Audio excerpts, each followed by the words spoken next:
We'll move on, though, to race number 3. We'll go up a grade here as well as we come back in trip. Race number 3 is a Class 4 contest back to the 1200, headed by Play to Win, who's into Class 4 for the first time. Jack Wong from Barrier 6, good companion. See if Jimmy Ting and Zach Purton team up. To good effect, they have done this season as well. General Trump was pretty good on debut, 6th to Thou Shalt Sing. Wasabi Win makes his debut. London Master, last start course and distance winner. Absolute Cool, Happy Valley for the first time. Barrier 1, Matthew Chadwick. Diamond Legend won over the 1400 metres, 2 starts back, and down to Royal Chocolate, who was behind London Master last time. He's come up with Barrier 12 on Wednesday. Dragon Dance has been up at Chung Fa. He came back on the 11th of this month. Pace of the race probably will be served up by him, I would have thought, Andrew. Dragon Dance, who had blood in his trachea last start, but he still led, I think, from gate 8. That's what he's about. He's about jumping and running.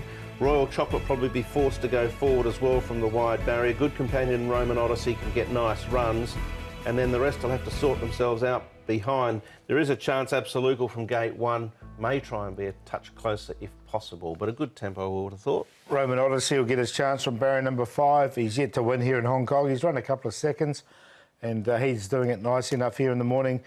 He was scratched at his last intended outing, but he's come out of that. No, it looks okay here. Lightning Treasure.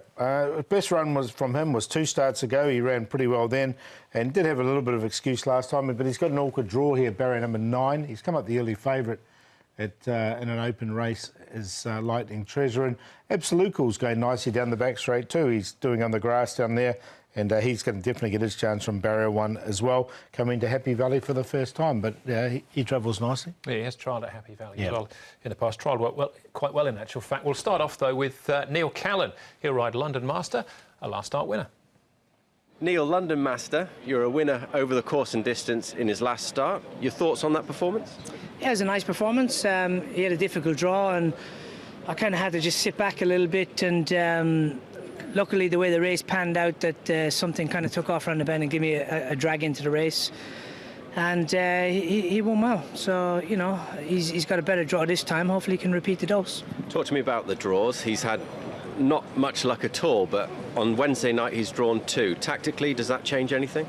Well, yeah, like, I mean, he has a bit of speed. It depends on the makeup of the race, whether he has enough gate speed to be able to sit a little bit closer. But I think I remember last season that when he went back-to-back, he won 1,000 metres of Shartin, and then he went 1,200 Happy Valley. So, you know, he's more than capable of stringing a couple of runs together. And I think on that day as well, he had a good draw, so he was able to sit a little bit closer. So, you know, obviously, look, it depends what's in the race. We'll have a look at it. I don't think it looks a particularly strong race, but if he steps away and can be that little bit closer, now that he's after winning a race and gone up the ratings a little bit, if he can sit that little bit closer and get a better position, hopefully that'll give him a chance to go back-to-back.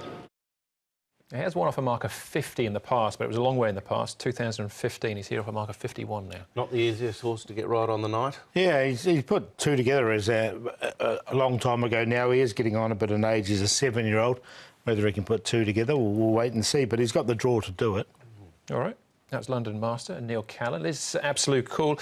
He's had a few niggling issues along the way, I assume, with only the 5 starts under his belt, but a good effort behind the well-backed Hunyan Swiftness. From the initial trials before he even started racing, he looked to be a horse that had a bit of scope, had a little bit of talent. He obviously was green. He's gradually got better and better and learned a little bit about racing along the way. As he said, there's been a sort of 1 or 2 issues as well that have sort of stopped him and getting any momentum, but I thought he ran reasonable here. I actually get the feeling he'll be well suited to the Valley. I think he might be suited to the track. As he said, he's trialled nicely there, and I'll side with him because I think he's got a decent enough engine. We just haven't seen it at full use yet. Yeah, I've got him in the numbers as well. I think he'll run well and he'll get his opportunity from barrier 1. All right, that's Absolute Cool. Matthew Chadwick in the saddle there. Diamond Legend, we're having a look at his last start effort over the 1,400 metres. He'd won the start before over the 14 as well, the drop-in trip and the change of course. The only other victory he had was in Class 5. Sorry, it was in this class. It was last season. Jenny tipped him from the paddock and he got back and he charged home. Sam Clipperton, I think, rode the horse that night. And it was a one-hit wonder from there on until, of course, 2 starts ago when he beat Daring Heart and then ran another good race there. I think Tony Cruz has got him going well at the moment. Yeah, he just got that awkward draw, isn't he? He might just have to work a little bit from 11, but yeah, he's in good order at the moment. All right, the favourite in actual fact, we haven't seen at this stage, Lightning Treasure. Paul, for Ricky, you and Vincent, what do you like? Yeah, I've got him in the numbers, but I'm going to go make the long shot in this race, which is Le Tour. I like this races down the straight 1,000 metres. He's been racing at Chartin most of the time, and he always hits the line very well. He's got barrier 4. So when I was doing the map, I got him in a really nice position, 1 out and 2 back. He's going to be up, we'll see now, 16 to 1. He's going to be around that price. And from barrier 4, I think he could, his first time to Happy Valley, so that's the proviso. But everything I've seen, I think he'd be suited by Happy Valley. So he's on top to beat the likely leader in the race at Dragon Dance. From barrier 8, he should be able to get across and lead. He did have blood in the trachea last time, but prior to that, he's been going well. Absoluco, as we've talked about, from barrier 1, and Lightning Treasure in there for 4th. 9, 11, 8, 7. I'll make 9 the each-way long shot. I've got the same 4 as the big Kiwi to my left, but a slightly different order. I'm going to go with Absoluco. I get the feeling that he does have a decent enough engine. We just haven't seen it at full sway yet, but maybe coming to the Valley might help him, and I think barrier number 1 obviously certainly will. So him to just be a little bit too strong for Le Terroir, number 9, who's Paul's long shot.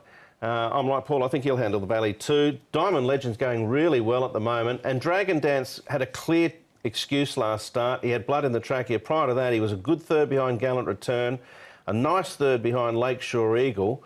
I think he's a pretty talented horse, Lakeshore Eagle. So 8, 9, 10, 11. I've included as well Lightning Treasure in that trio, but I'd be happy to banker the 8, Andrew. Yeah, I like the 8 as well. Absolute cool for me. I've included General Trump, though. Wasn't a bad run on debut. Barrier 10 makes it a little bit trickier, though, for Responsibly this time. All right, so those are the first 3 races. We're back with the first of our feature races. That's up next.